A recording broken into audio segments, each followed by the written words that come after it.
자, 왜 석유가 문제일까? 우리 민성이부터 시작하도록 하겠습니다.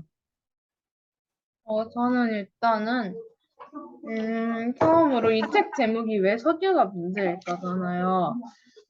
이 제목을 처음 봤을 때는 이게 어떤 내용일까로 생각을 했고, 지금 생각하면 이 제목이 왜 붙은 것 같은지를 좀 물어보고 싶었는데, 저는 일단은 이 왜 석유가 문제일까라는 제목이라가 석유의 약간 단점이라고 해야 되나? 별로 좋지 않은 그런 면을 좀 알려주려고 했던 것 같았고, 처음 표지를 봤을 때는 내용을 읽으니까 약간 그런 면이 좀 많은 것 같아가지고 이런 내용을 붙이고, 석유를 중심으로 단점으로 시작해서 이런저런 걸 알려주니까 역사나 그래가지고 이런 제목이 붙은 것 같아요. 지우는요?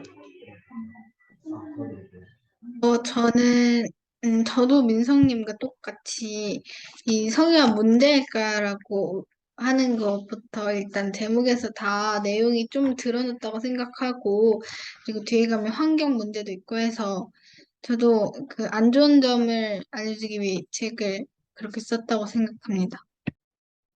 네. 다음으로 선생님은요? 네, 뭐, 왜 석유가 문제일까 해서 이 책 시리즈 자체가 보니까 뭐, 왜 식량이 문제일까? 왜 석유화가 문제일까? 이런 식으로, 어, 그 사회 현안, 중요한 사회 현안에 관해서 이렇게 탐구하고 있는 그런 책인데, 뭐, 예를 들면 뭐, 석유편? 그래서 여기 10대에게 들려주는 자원 이야기인데, 어쨌든 지금 현재 우리 인간이 이용하고 있는 자원들 중에서 제일 그 중심적인 역할을 하는 자원 중에 하나가 바로 이 석유 자원이고, 근데 사실 이 책은 단지 석유 자원의 문제점에 대한 이야기보다는 아예 그냥 석유의 역사라고 얘기해야 되나? 뭐, 그런 부분들. 근데 뭐 특히 이제 석유가 갖는, 석유로 인해 발생한 문제점들, 현재의 문제점들에 대해서 몇 가지로 나누어서 또 이렇게 잘 설명하고 있다고 생각합니다. 그 다음으로는 여기는 석유 단점에 석유를 사용했을 때의 문제라고 해야 되나? 그런 걸 좀 알려줬잖아요. 그래서 이 석유를 사용을 하는 게 맞을까? 아니면 그냥 다른 에너지를 만들고 석유 사용을 안 하는 게 나을까? 이런 걸 좀 물어보고 싶었는데 일단 저는 이미 석유가 개발된 지 사실 200년도 안 됐다고는 해도 이게 좀 석유를 계속 개발을 해야 된다고 생각을 해요, 어느 정도는. 왜냐하면 지금 석유가 굉장히 중요하게 있어가지고 석유가 없는 삶은 상상이 안 되기도 하고 해서 어느 정도 석유를 개발하면서 다른 뭐 신재생 에너지나 그런 걸 개발하면서 밸런스 맞춰가면서 점점 비율을 다르게 해서 나중에는 석유 사용을 중지하고 그런 걸 하는 게 좋지 않나라는 생각이 들었어요. 다음으로 지우는요? 저도 비슷하게 석유가 환경이나 앞으로 안 좋은 영향을 미칠 수 있다는 가능성이 있어서, 근데 또 석유를 아예 끊어버리면 이제 인간이 사는데 좀 무리가 있을 거라고 생각이 되기 때문에 현재는 일단 자원을 그 뭐 태양광 같은 자원을 이용한 거에 집중을 하고 연구를 하면서 점차 이제 비중을 그쪽 그 환경에 위한 쪽으로 늘려나가면 된다고 생각합니다. 네. 다음으로 선생님은요?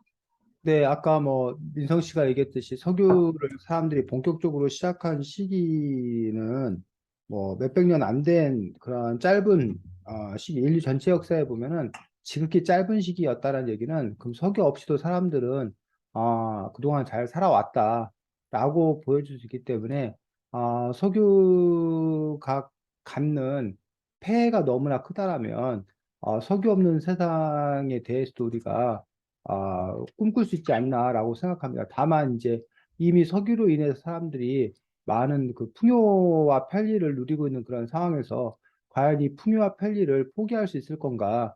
포기가 쉽지 않을 거다. 그렇다면 이 풍요와 편리가 어느 정도 유지되는 그런 상황 속에서 석유의 대안을 찾아야 되는데 과연 석유의 대안을 찾을 수 있을까? 이 부분들이 고민일 수밖에 없다고 생각이 듭니다. 근데 만약 그 대안을 못 찾는다면 우리가 뭐 원하거나 원하지 않거나 뭐 석유라는 것들을 우리가 계속 만들 수 있는 것도 아니고 결국 우리가 선택의 어떤 그런 문제라고 한다면 아 결과적으로는 그 석유 없는 세상을 또는 석유 부족한 세상을 받아들이는 걸로 우리 삶이 바뀌어야 되지 않나라고 생각합니다. 네, 전 이걸로 마치겠습니다. 네. 자, 민성이가 제시한 문제에 대해서 잠깐 얘기를 하고 그러고 나서 지우 얘기로 넘어가도록 하겠습니다. 자, 이 책에서 왜 석유가 문제일까라는 그 제목인데, 그래서 이 책은 왜 석유가 문제라고 이야기하고 있는 거예요. 석유의 문제가 도대체 뭔 거야, 민성이? 네, 잠깐만요. 일단은 이렇게 하는 게 맞을까요? 잠깐만요. 아, 왜?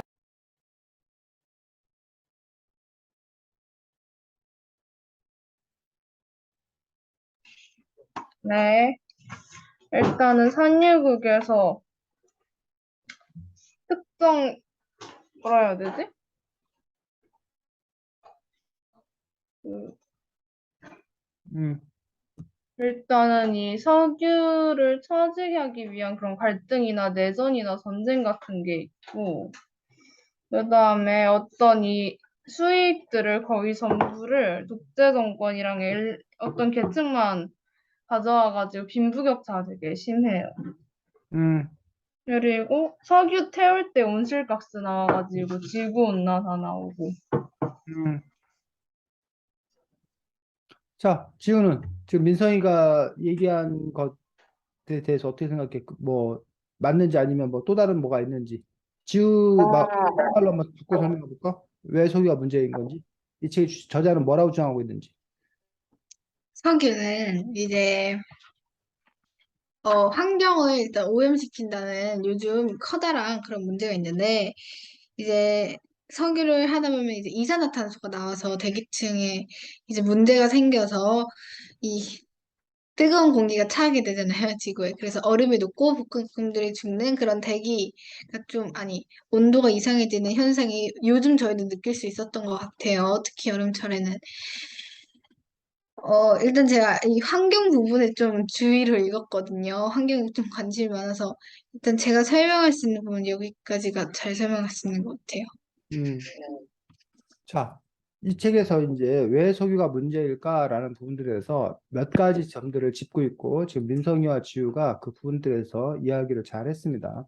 근데 이제 환경과 관련되어서 우리가 두 가지 부분을 볼 수 있는데 그중에 이제 민성이하고 지우가 얘기한 것들은 석유를 사용한 이유에 보면 석유 사용으로 인해서 지금 말했던 대로 탄소가 많이 배출된다. 그래서 대기가 오염된다. 뭐 온실효과가 일어난다. 그거의 주범으로서 석유 에너지를 꼽는 경우를 볼 수 있습니다. 근데 그거 말고도 사실은 우리가 사용 이유 이전에 지구 환경에 문제를 일으키기 위해서 지적하고 있는데 그 부분에 대해서는 혹시 관심 있게 본 거 없어? 우리가 석유를 뭐 연료로 사용하고 이런 거 외에도 석유가 문제를 잠깐만요. 저 지금 울려가지고. 그러니까 석유 지금 너희들이 그 에너지로 석유를 사용한 후에 발생하는 문제들에 대해서 늘 설명을 잘했거든. 근데 에너지를 사용하기 이전에는 석유가 환경에 문제는 없냐고.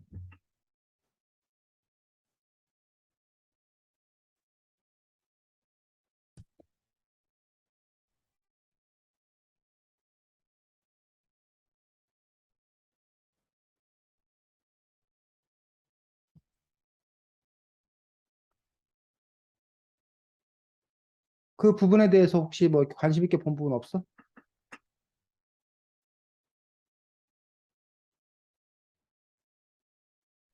자, 이 책에 보면 석유가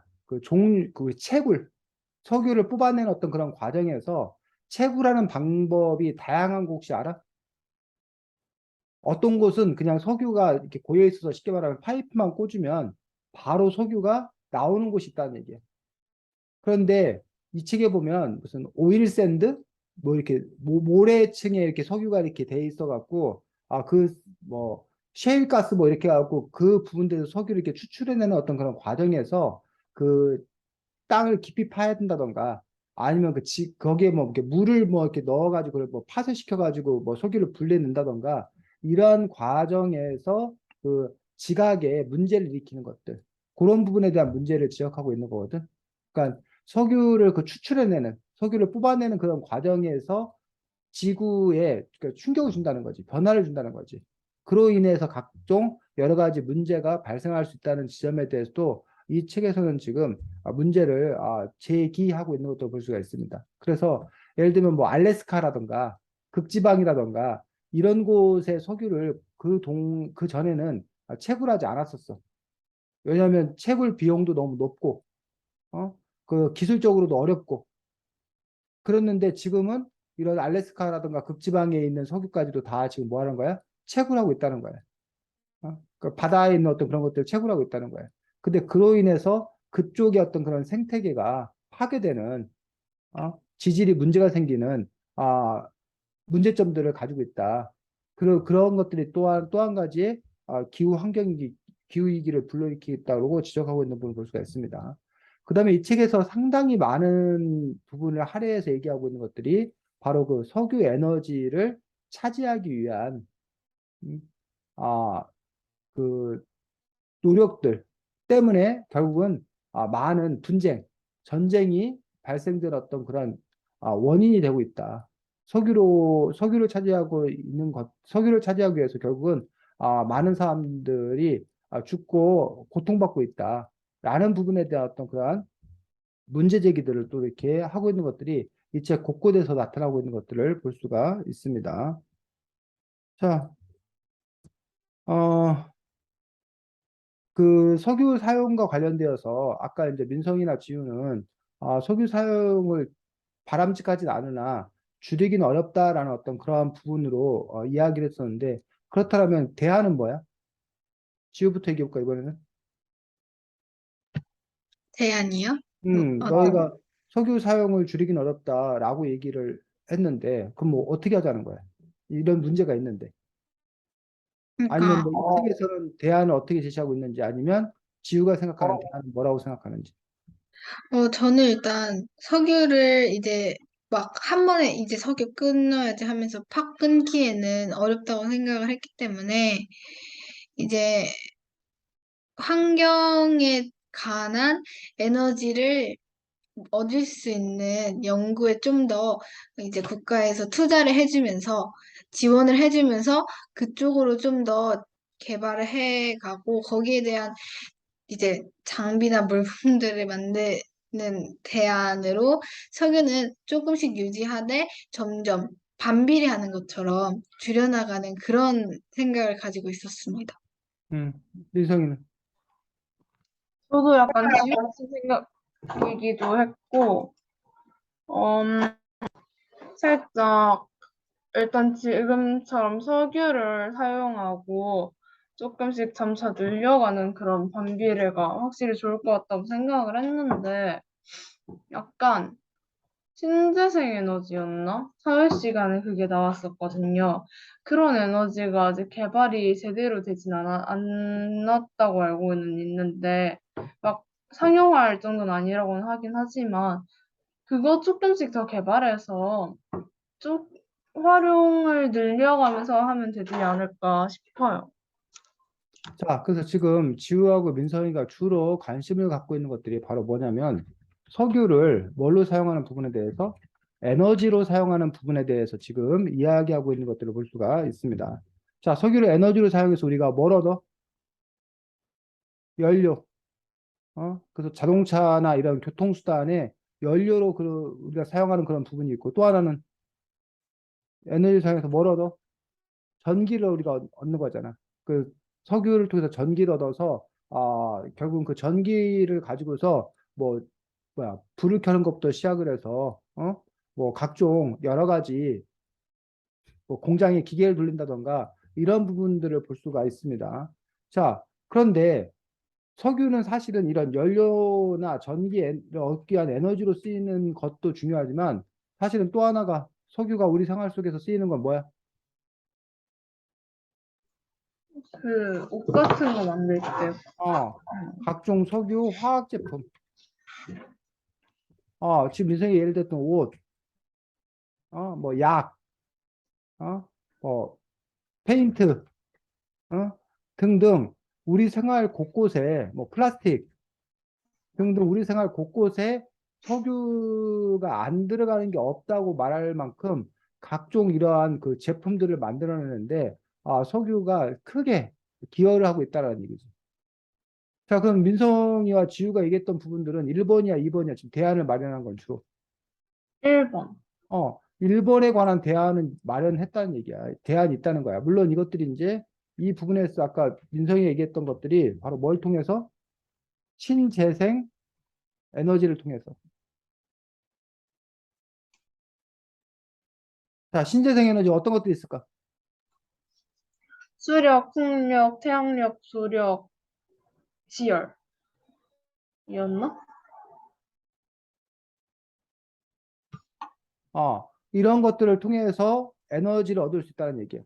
그럼 이런 것들에서 에너지를 얻으면 우리가 전기를 생산할 수 있고, 그 다음에 지금 그 대중교통수단의 연료는, 이미 무슨 차가 발명되었기 때문에, 전기차가 발명되었기 때문에, 굳이 휘발유가 없다 하더라도 전기 충전을 통해서 가면 되기 때문에, 요 1번 문제는 신재생 에너지를 통해서 어느 정도는 극복하고 해결될 수 있을 거라는 얘기지.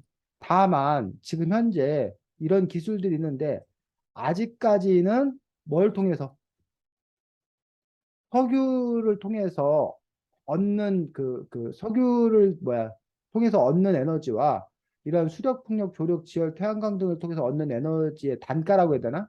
가격이 상대적으로 요 가격들이 좀 높다거나 아니면 수력, 풍력, 조력, 지열, 태양광 등을 통해서 얻는 그 에너지의 양이 그, 그 크기가 그렇게 크지 않기 때문에 그래서 아직까지는 그 에너지에서 석유나 석탄이 차지하고 있는 비중들이 있다라는 얘기지. 근데 그것들은 이제 어쨌든 뭐 가격의 문제이기 때문에 그리고 기술이 어떻게 발달하게 되면 요거에 대한 어떤 그런 가격도 낮아질 거고 그리고 석유는 또 점차 고갈되기 시작하면 그 자원 단가 석유를 통한 에너지의 단가가 높아질 거고 그렇다면 어쨌든 이쪽으로 이렇게 대체될 수밖에 없다는 거지.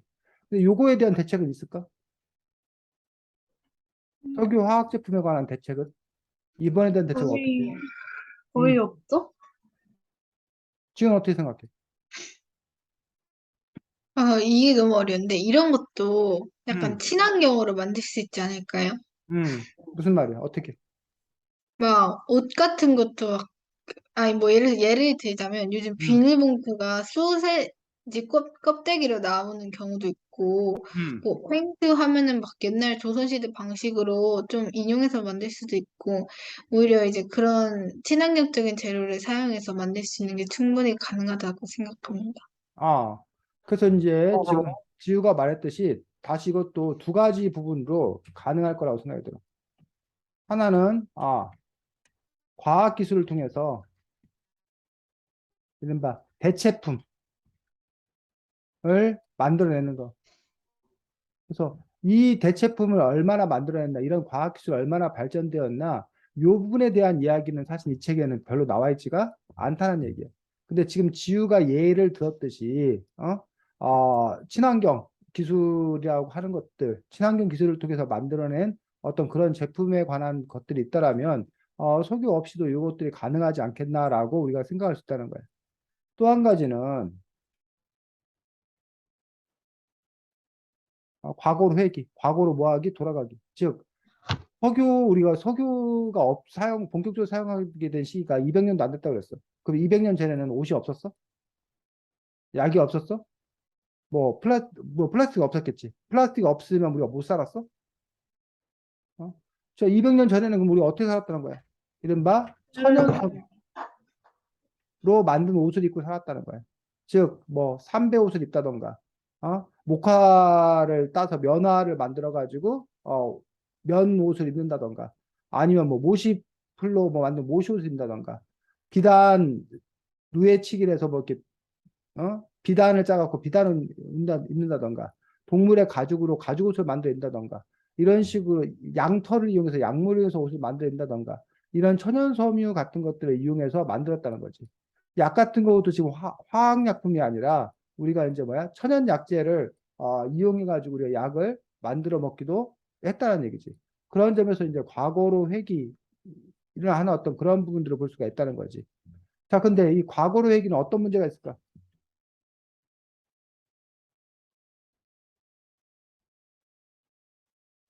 석유 쓰기 이전으로 돌아가자. 그러면 별 문제 없지 않냐. 그때도 살았던데, 뭐, 석유 없이 왜 못 사냐. 아, 민성이, 과학기술상으로 타임리프가 빡세다. 뭐라고?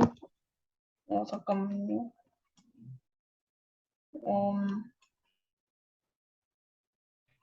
이게 음, 타임립, 아니, 과거를 회귀하자는 게 예전처럼 돌아가자는 석유 거죠일까? 이전 시대로 돌아가자는 거지. 석유 이전 시대로. 아, 얘 시간을 돌리자?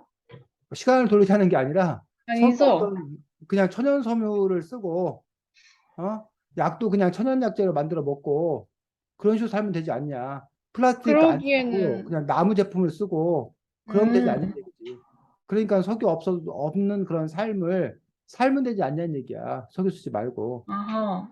그런 주장을 하는 사람들이 있을 수 있다는 거지. 그런 주장을 하는 그러기, 사람들에 대해서, 그래, 그러면 되겠네. 그게 대안이 되네라고 우리가 수용할 것인지, 아니면 그런 주장이 갖는 문제점이 있는지에 대해서 얘기해서는. 민성이, 그러기에는 너무 많이 발전했어요, 지금. 무슨 뜻이? 약간, 뭐라고 해야 되지? 석유 화학 제품 같은 걸 이용하면은, 막, 뭐, 플라스틱 이런 게, 각각 재료마다 장점 같은 게 있잖아요. 막 섬유도 석유 화학 제품 이런 것들도 다 장점이 있고, 근데 약간 그때로 돌아가면 지금의 이런 많은 장점들을 사용하지 못하고, 약간 오히려 퇴화하는 게 아닌가, 분명히. 음, 지금 어떻게 생각해? 저도 일단 이제 오히려 더 편리하기가 좀 어려울 수도 있고 아니면은 개발 비용이 좀 더 들 수 있다는 단점이 있을 것 같아요. 자, 과거를 해결했을 때 가장 커다란 문제가 이른바 석유 화학 제품 덕분에 합산, 그리고 대량 생산과 소비가 가능해진 거야. 자, 그래서 지금 현재 우리 지구 인구가 80억 인구라고 그러잖아. 80억 인구가 입을 수 있는 어? 그런 제품을 생산해낼 수 있게 된 거란 얘기지. 근데 만약에 뭐로 돌아가면 과연 이 과거로 해결됐을 때 이 천연섬유, 모시 뭐 이런 아까 뭐 비단 이런 것들이 과연 80억 인구를 먹이고 입히고 할 수 있겠냐는 얘기야. 어? 그러니까 그 당시에는 그러니까 그 너무나 턱없이 뭐 할 거란 얘기야? 부족할 거란 얘기지. 그러니까 옷이라던가 뭐 이런 그 약이라던가 이런 것들이 화학약품이 없이는 석유화학 제품이 없이는 턱없이 부족한 어떤 그런 문제들이 있을 거란 얘기야. 그런 점에서 결국은 그렇다면 이른바 가난한 사람들에게 더큰 어려움이 있지 않겠나. 즉 이런 천연년 섬이나 이런 것들은 귀하고 값이 비쌀 수밖에 없을 거란 얘기지. 그렇다면 그거는 일부 부자들 이런 사람들은 그걸 갖고 쓰면 되지만 이런 가난한 사람들은 오히려 그것들을 갖기 어려운 또 그런 문제가 있지 않나라는 그런 점들을 지적할 수 있다는 거지. 그래서 이 문제들을 과연 우리가 어떻게 풀어가야 될 것인지라는 부분에 대한 고민들을 갖고 있습니다. 근데 다른 얘기는 좀 이따 다시 더 하도록 하겠습니다. 지우 일단 진행하겠습니다. 일단 저는 이런 이제 많은 책을 이제 독서 용기를 통해 읽어봤지만 보통 환경 문제거나 아니면 큰 문제를 다루는데 그 중에서도 석유를 다룬 거는 게다가 이렇게 석유 하나의 문제 가지고 상세하게 좀 두껍게 만든 건 처음 봤거든요. 그래서 이 책을 읽으면서 어떤 느낌이 들었는지 얘기해보고 싶었는데 저는 처음에는 이게 뉴스 기사를 읽는 듯한 느낌이 들었는데 오히려 환경 문제나 여기 무슨 달러 뭐가 나왔었는데 100달러 막 그런 거 나오고 했던 부분에서 오히려 유익한 정보를 얻을 수 있었고 제가 그 아나운서처럼 약간 느낌이 기사 느낌이었잖아요. 그래서 펜 물고 막 읽으면서 읽었던 그 적도 있었거든요.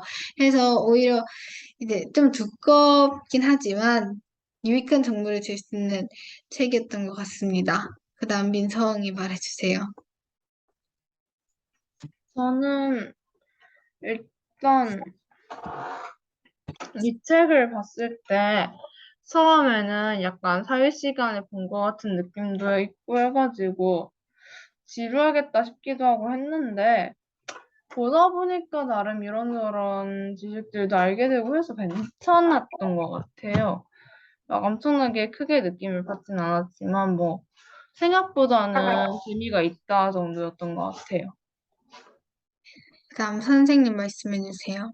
네, 저도 이 책을 통해서 그동안 잘 몰랐던 여러 가지 그 석유에 관한 사실들을 알게 된 거에 대해서 아는 즐거움, 아는 기쁨이 있었습니다. 그리고 이런 시각이 있을 수 있겠구나라는 점에서도 새로운 깨달음을 준다는 좋은 점이 있었습니다. 다만 또 한편으로는 뭐 영국은 어떻고 프랑스는 어떻고 독일은 어떻고 막 그 각 나라의 석유 정책을 막 얘기하는 거 보면서 내가 왜 이런 나라 석유 정책까지 다 알아야 되는가? 뭐 이런 것까지 내가 알 필요가 뭐가 있나? 라는 어떤 그런 부분들 때문에 약간 너무 시시콜콜하다, 너무 번잡하다, 뭐 이런 느낌들 도 없지 않아 있었습니다. 그리고 이제 마지막 부분들이 그래서 뭐 낯설지만 가야 할 길이라고 얘기했는데 그 가야 할 길이 어떤 길인 건가라는 부분들에 대해서 명확하게 제시되어 있지가 않아서 이 앞에 뭐 이런 문제에 대해서 막 얘기를 했지만 문제다라고 끝난 거 아닌 건가 싶어서 그런 점에서는 좀 아쉬움이 있었습니다. 네, 그다음 질문은 일단 석유가 우리 생활에 미치는 문제, 아니, 미치는 게 무엇이 있을까? 긍정적인 면도 있고 부정적인 면도 있을 것 같은데, 여기서도 몇 개 소개했잖아요. 이제 그거를 토대로 우리 생활에서 어떤 걸 볼 수 있을까? 이제 할 수 있는데, 저는 석유가 우리 생활을 좀 더 편리하게 만들 수 있다고 생각하거든요.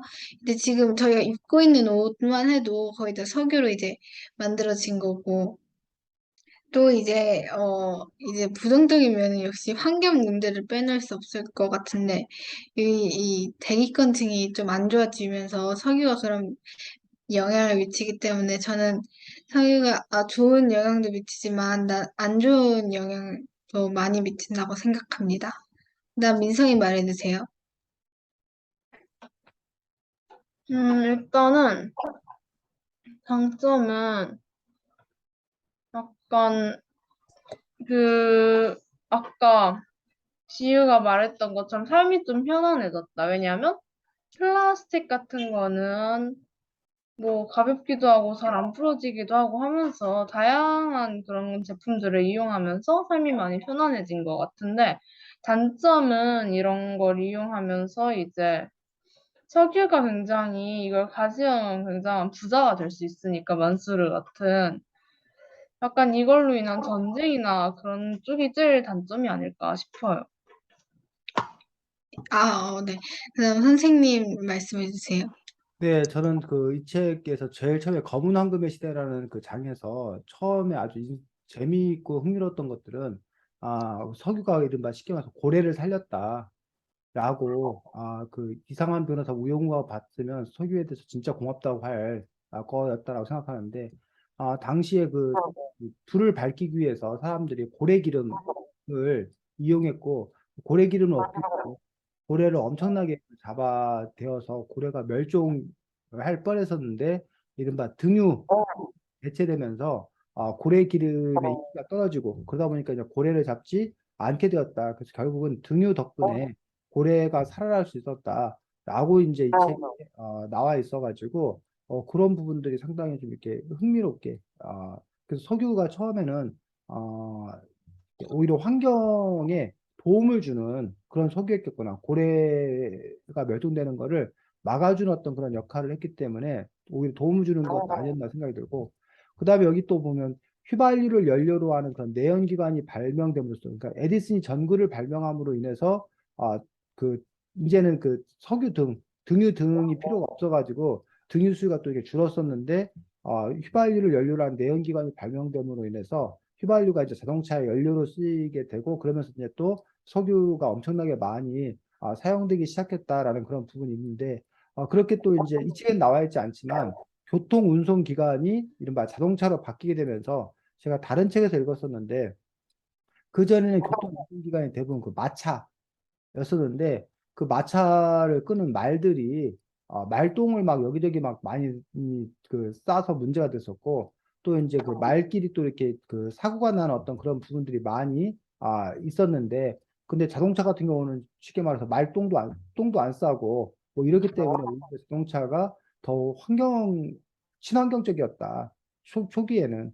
그런데 이제 오늘날은 자동차가 배기가스나 이런 것들로 인해서 오히려 이제 환경을 오염시키는 그런 주범으로 이렇게 문제가 되는 거고, 그다음에 석유 화학 제품에서 우리가 신발이라던가 이런 옷 이런 것들도 막 대량 생산이 가능해지고, 아까 싼 값에 그 해게 뭐야 생산됨으로 인해서 쉽게 말해서 가난한 사람들도 옷을 이렇게 다양하게 입을 수 있는, 또 쉽게 입을 수 있는 그런 점에서 이제 석유가 우리 생활에 기여하는 바는 상당히 컸다라고 생각되는데, 근데 이제 그것들이 뭐 지나치면서 감당할 수 없는 어떤 그런 상황에 이르는 것들 아닌 건가 라고 이렇게 여겨져서 그 어떤 것들의 그런 위치가 늘 이렇게 달라지는 또 그런 부분들을 볼 수가 있습니다.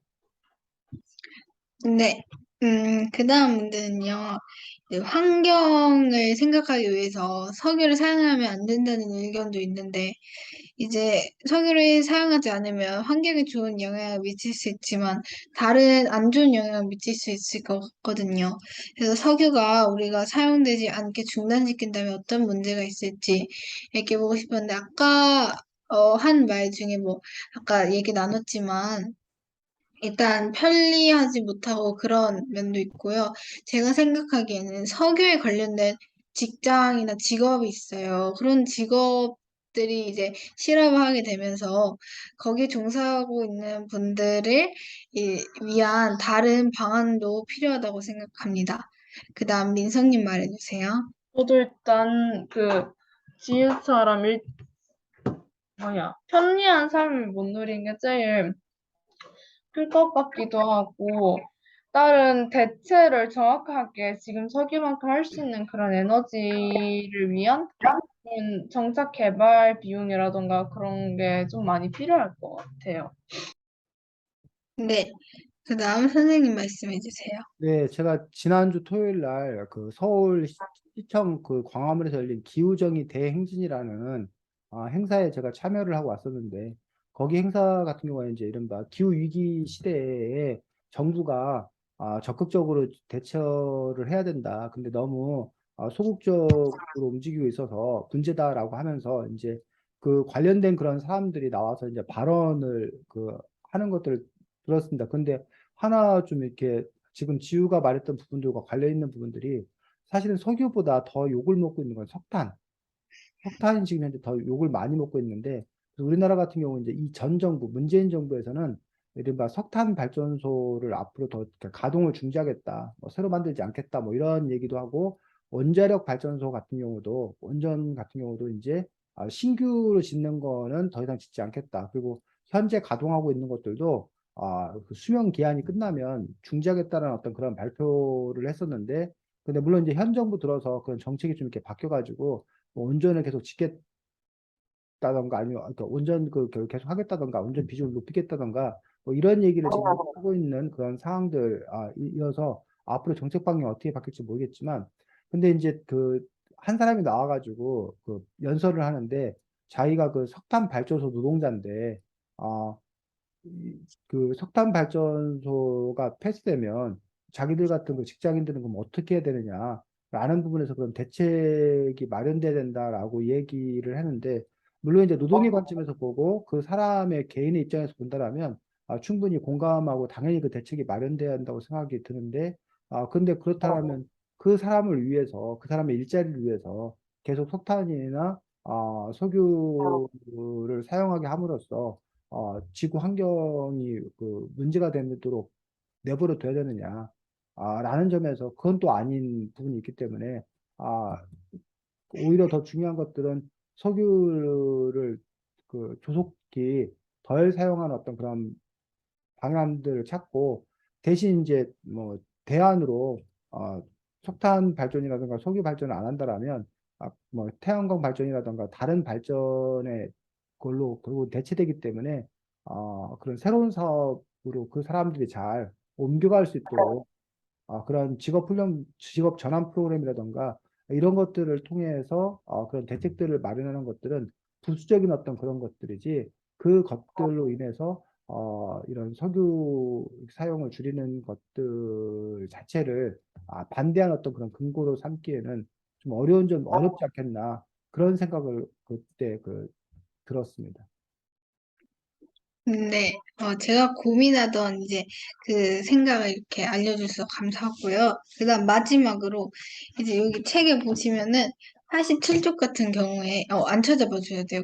그냥 예를 든 거라 87쪽 같은 경우에 이제 석유의 이제 뭐 달러, 그 이제 석유와 그런 걸 연관 지어서 여기 나온 게 있는데 이제 앞으로의 그런 석유와 관련돼서 그런 금융에 대해서 이 올라갈 것 같은지 아니면은 더 하락할 것 같은지 어떻게 생각하는지 얘기해보고 싶었는데 저기 여기 마지막 말에 저는 현재까지도 이제 100달러 선에서 오르락내리락 하고 있다고 했잖아요.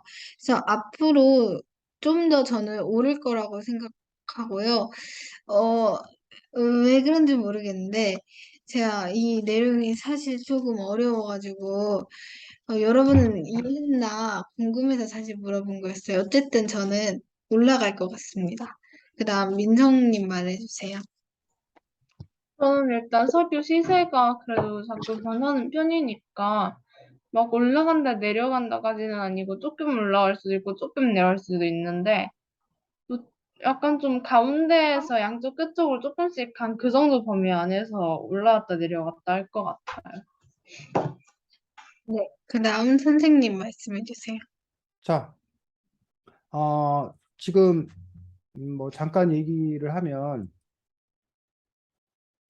요 표를 여러분들이 잠깐 보면 이게 오늘 현재 지금 시세입니다. 82.29달러. 그래서 어제보다 1.06달러가 올라서 1.3%가 지금 올랐답니다. 이게 오늘 기준이고 한 달 기준으로 놓고 보면 지금 전반적으로 이렇게 조금씩이나마 떨어졌다 다시 올라가고 있는 거고 6개월 기준으로 놓고 보면 올랐다가 다시 이렇게 떨어지고 있는 거고 요게 1년 기준으로 가면 이렇게 올랐다가 이러고 있는 상황이고 5년 기준 5년 기준으로 치면 요때 16.94달러까지 떨어졌습니다. 16.94달러. 그리고 제일 높았을 때는 120달러까지 올랐다가 지금은 다시 82달러까지 내려와 있는 어떤 그런 상황들입니다. 그래서 지금 이 책, 아까 그 지우가 말했던 이 책에는 지금 2013년까지의 그런 그 모습들을 나타내주고 있고, 아까 선생님이 보여줬던 것들은 2017년 10월부터 지금 이렇게 공유해서 이렇게 보여주고 있는 거는 2017년에 49달러, 50달러 선 시작을 했던 것들인데 여기서 지금 보면 아까 16달러, 18달러까지 떨어졌다고 그랬는데 이게 2020년 4월 달이거든. 4월 달인데 왜 이때 18달러까지 떨어졌을까? 혹시 알아? 2020년 4월 달이 언제쯤인지? 코로나 시작할 때쯤?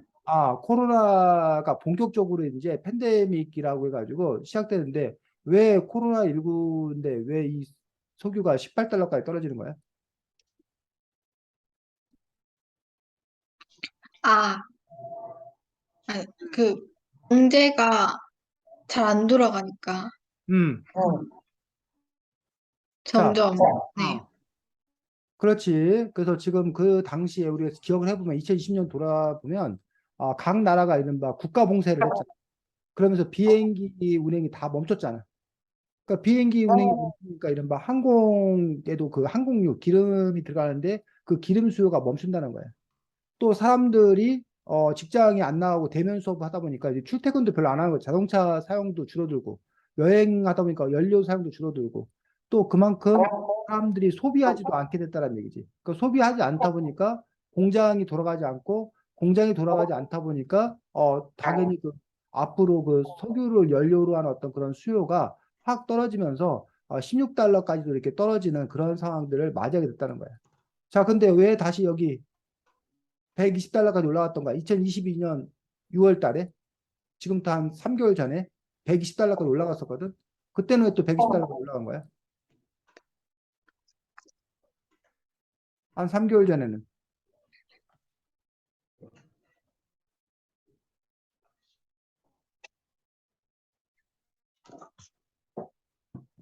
무슨 일이 있었던 것 같아? 한 3개월 전에 가 110달러까지 올라. 희소해지는 일? 민성이 뭐? 석유의 그런 희소성이 더 커지는 일? 석유 희소성이 더 커졌는데 그러면 그때 왜 다시 80달러까지 또 떨어진 거야? 한 3개월 만에. 쌤, 잠깐만요. 저 지금 전화 와서 잠깐만요. 음. 지금 거절 잠깐만 하고 올게요. 음, 잠깐만요. 2021년? 올해 6월 달에 120달러까지 올라갔다가 지금 다시 80달러 떨어졌거든. 음.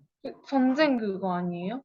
아, 120달러까지 올라간 이유가 커다랗게 두 가지 점을 우리가 생각해 볼 수 있는데 하나가 러시아 우크라이나 전쟁으로 인해서 그런 그 공급망 석유 공급이 원활하지 않을 거다라는 그런 부분들 때문에 먼저 그러면 석유를 좀 이렇게 사두자라는 그런 요구들 그래서 이제 석유 사재기 뭐 이런 현상도 있었고 그런 부분 때문에 이제 석유값이 치솟는 그런 부분이 있었어. 또 한 부분은 음, 코로나19가 어느 정도 이제 뭐야? 끝났다고 생각하는 거예요. 물론 코로나19는 지금 현재 계속되고 있어. 그런데 사람들이 예전처럼 코로나19가 걸려도 이렇게 뭐야 그 회사에 안 나가고 이런 게 이제 없어지잖아. 그냥 코로나19 걸려도 그냥 요즘에 뭐야 며칠 그냥 그 사람만 쉬고 격리 안 시키잖아. 그런 식으로 그다음에 이제 다시 여행도 자유화되고 이러면서 그런 수요가 자꾸 석유 수요가 그만큼 늘었다는 거야. 늘게 예상된다는 거야.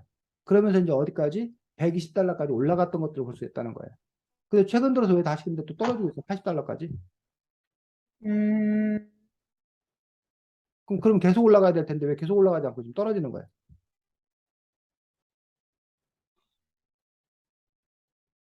요즘 세계 경제에 가장 커다랗게 문제가 되는 게 인플레이션 들어봤어? 물가가 계속 지금 오르고 있어. 물가가 계속 오르다 보니까 지금 미국에서 금리를 계속 올리고 있는 거 알아? 물가를 잡기 위해서 금리를 올리고 있는 거 알아 혹시? 몰라? 금리가 뭔지는 알아? 금리. 금리는 예금 이자. 자, 민석이가 은행에다 예금했을 때 이자를 얼마나 주냐라는 얘기야. 아니면 거꾸로 민석이가 사업을 하는데 돈을 빌리려고 그래.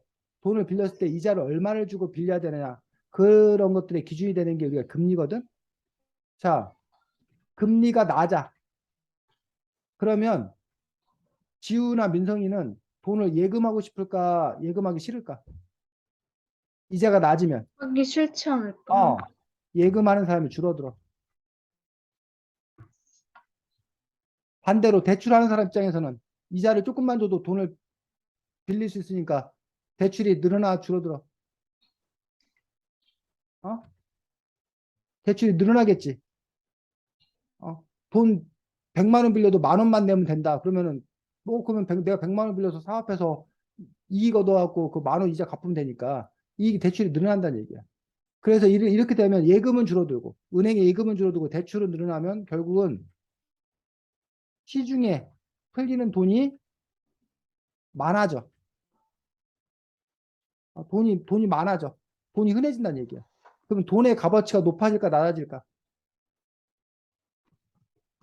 낮아지죠. 돈의 가치가 낮아진다. 그러면 물건의 값이 뭐해? 오른다는 거야. 이걸 보고 우리가 뭐라고 그래? 인플레이션이라고 그래. 즉 쉽게 말해서 물건이 100개 있고 돈이 100원 있어. 그럼 물건 값이 얼마일까? 만약 가격이 같다고 생각하면. 자, 물건 100개, 돈 100원. 그럼 물건 한 개당 가격은 얼마? 저 모르겠. 어? 음,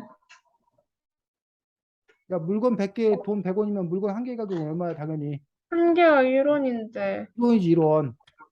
자, 그런데 물건이 그대로 100개인데, 아까 시중에 돈이 풀리는 돈이 많아진다고 그랬어. 사람들이 예금을 안 하고 대출을 많이 해서 돈이,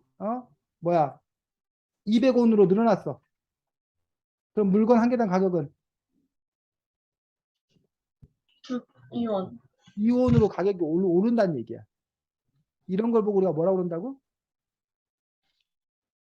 인플레이션. 인플레이션. 지금 시중에 돈이 많이 풀려갖고 물건값이 오르고 있다고 지금. 근데 물건값이 오르면 자, 지우나 민성이는 물건값이 오르면 좋을까 안 좋을까? 안 좋아요. 지우나 민성이가 만약에 월급 받는 사람이면 월급은 그대로인데 물건값이 짜장면 값이 뭐 3천 원이었는데 5천 원 올랐어. 그러면 네가 그전에는 3만 원 있었으면 짜장면 10그릇을 사 먹을 수 있는데 이제 6그릇밖에 못 사 먹어. 그러면 오히려 너의 그 재산 가치는 그만 떨어지는 거잖아. 인플레이션이 일어나면 돈 가치가 떨어지는 거기 때문에 돈을 갖고 있는 사람들은 어렵다는 얘기야. 그 고통받는다는 얘기야. 그래서 정부에서는 금리를 뭐해?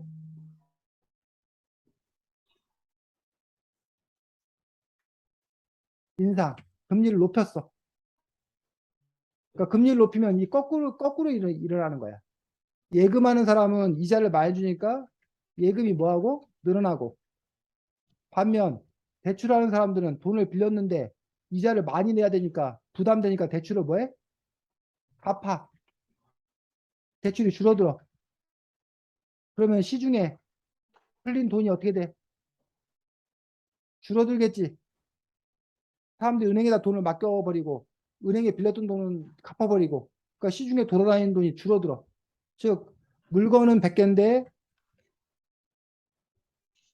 돈이 아까 200원이었 돈이 200원 있다고 그랬는데 다시 돈이 얼마가 돼? 100원이 될 거 아니야.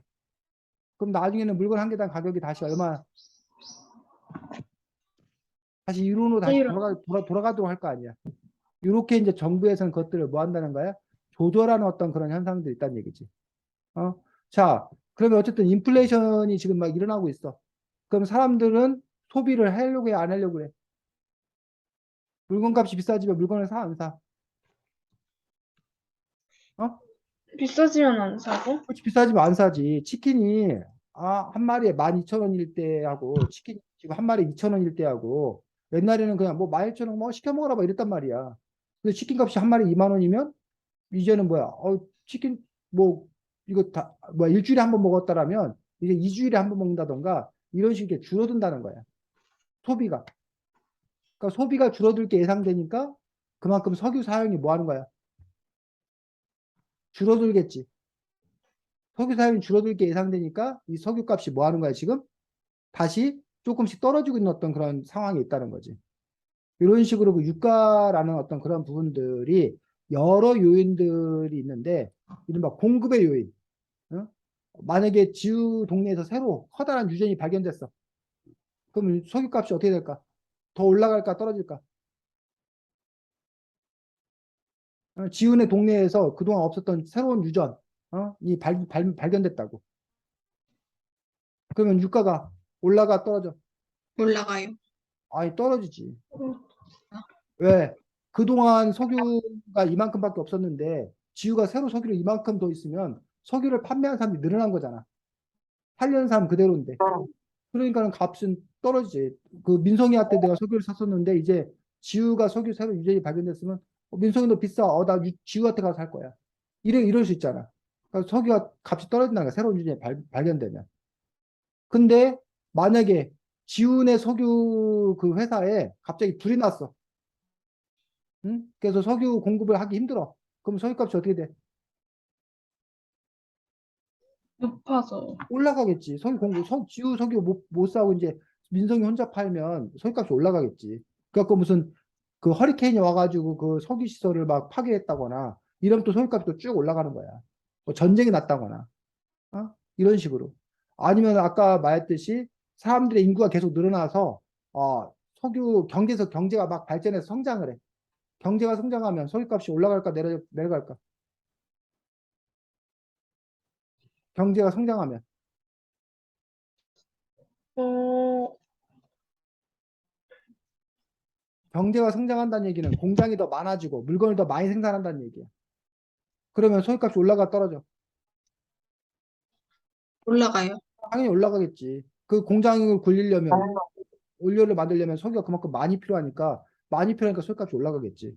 이런 식으로 그 유가라는 부분들이 여러 복합적인 요인에 의해서 올라갈 수도 있고 뭐 할 수도 있고 떨어질 수도 있고. 게다가 한 가지 변수, 한 가지 더 중요한 문제는 석유는 무한하게 있는 게 아니라 어차피 뭐해? 양이 정해져 있다는 거야. 그렇다 보니까 기본적으로는 석유값이 뭐 할 수밖에 없어? 올라갈 수밖에 없겠지. 석유 갖고 있는 양이 점점 뭐 하니까? 줄어드니까. 다만 그 차이가 뭐였냐면 선생님이 민성이나 지우만 할 때는 지금이면 석유가 이미 끝장났어야 돼. 석유가 없어야 돼. 근데 지금도 석유는 많아. 이유가 뭘까?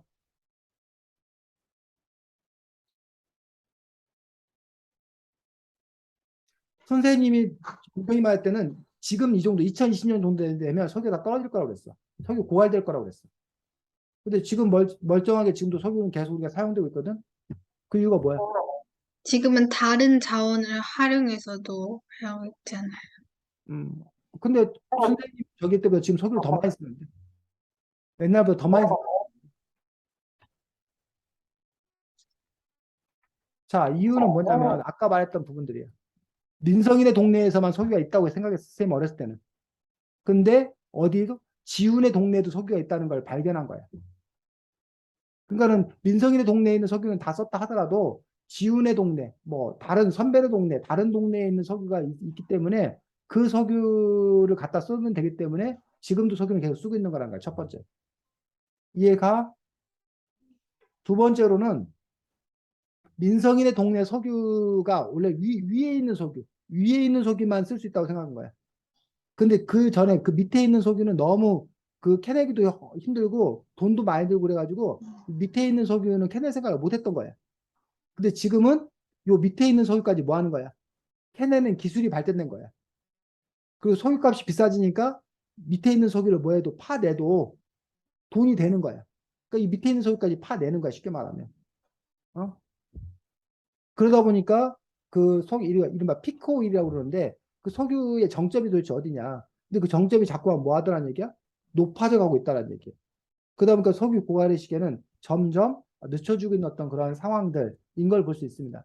하지만 그렇다 하더라도 그냥 몇십 년, 몇백 년 차이지 그게 무한정 진행될 수는 없다라는 어떤 그런 문제점들을 갖고 있는 거죠. 자,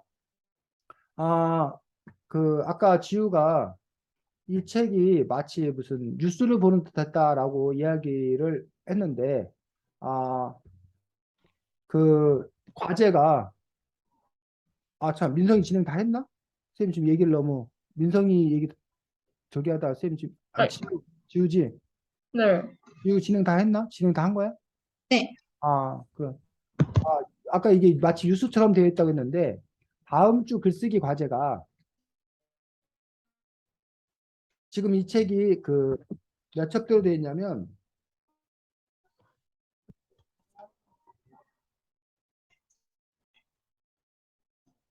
7단원에서 끝났거든. 07단원에 낯설지만 가야 할 길이라는 챕터에서 끝났어. 물론 이건 챕터 제목이고 그다음에 이 큰 챕터 제목 안에 소제목들이 여러 개 붙어 있어. 뭐 예를 들어 끝에서 뭐 개발인가 환경인가 이런 식으로 이제 끝나 있는 것들을 볼 수가 있는데 만약에 우리 민성이나 지우가 08 챕터를 쓴다면 뭐 괜찮고 아니면 07 챕터에 개발인가 환경인가 그 다음 편의 소제목을 하나 잡아서 글을 쓰는 거야. 그런데 민성이나 지우 채로 쓰는 게 아니라 이 책을 쓴 사람의 이 스타일로 쓰는 거야. 여기 뒤에 덧붙이게. 그래서 이 책이 지금 2014년에 발행된 책이거든. 2014년 이후 상황을 반영하는 글쓰기를 한다는 거지. 이해가? 그러려면 2014년 이후에 석유와 관련돼서 무슨 일이 있었는지를 우선 너네들이 뭐 해야 돼? 조사, 연구 해서 학습해서 알게 된 내용들을 바탕으로 여기 이 책에 써져 있는 방식으로 그 이후의 글들을 여러분이 한번 써본다는 거야. 그래서 소제목으로 가능한 것들이 예를 들면 조금 아까도 얘기했는데 코로나19와 뭐 석유. 코로나19가 석유에는 어떤 영향을 미쳤는지 코로나19와 석유의 관계에 대해서 너네들이 글을 쓴다던가 아니면 최근에 뭐 우크라 전쟁과 뭐에 대해서 석유에 대해서. 그러니까 이 책에는 마지막으로 나와 있는 게 교토 의정서 기후협약과 관련되어서 교토 협약 의정서에서 끝났거든. 근데 그 이후에 뭐 파리 기후협약이다 뭐 이런 식으로 여러 가지 저기들이 있어.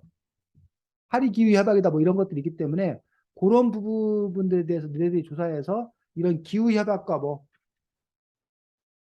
기후와 석유 요 이야기들을 더 너네가 연결해서 한다던가 아니면 민성이가 아까 얘기했던 부분들 중에 이 책에서 나오긴 했지만 석유 이후의 삶 그래서 뭐 석유와 뭐 신재생 에너지 그래서 이 책에서 다루고 있는 부분 외에 신재생 에너지가 얼마나 성과가 얼마나 발전이 있었나 그런 부분에 관한 자료 조사를 통해서 요 관련된 글을 써본다던가 아니면 지우가 아까 얘기했는데 석유화학 제품 대체하기 위한 노력이라는 소제목을 잡아가지고 이 소제목에 관해서 조사해서 지금 현 상황들에 관한 것들을 업데이트해서 글을 쓴다던가 이런 식의 어떤 그런 글들을 써보자는 거지. 어차피 그래서 이 책을 쓰신 분도 이 책 이런 뭐 전문가기 때문에 썼다는 부분도 있지만 결국 이분도 뭘 통해서 자료 조사를 통해서 공부를 통해서 글을 쓰는 거거든. 그래서 여러분들도 바로 이렇게 설명하는 어떤 그런 종류의 글들을 이런 자료 조사를 통해서 써보는 그런 작업을 할 거다라는 얘기야. 지우, 민성이 이해가 가? 네. 그래서 지금 선생님이 소제목 들어준 거 이 중에서 골라서도 괜찮고 이 중에서 골라서도 괜찮고 아니 이거 말고도 너네가 이 책에는 나와 있지 않은 이 책에 빠져 있는 내용들 중에서 석유와 관련되어서 이런 챕터에 대한 이야기를 내가 더 쓰고 싶다라는 것들을 여러분들이 뭐 검색을 통해서나 다른 책을 통해서 조사해서 공부하고 그런 내용들을 한번 글로 작성해 보는 그런 연습들을 할 수 있도록 하겠습니다. 됐니? 네.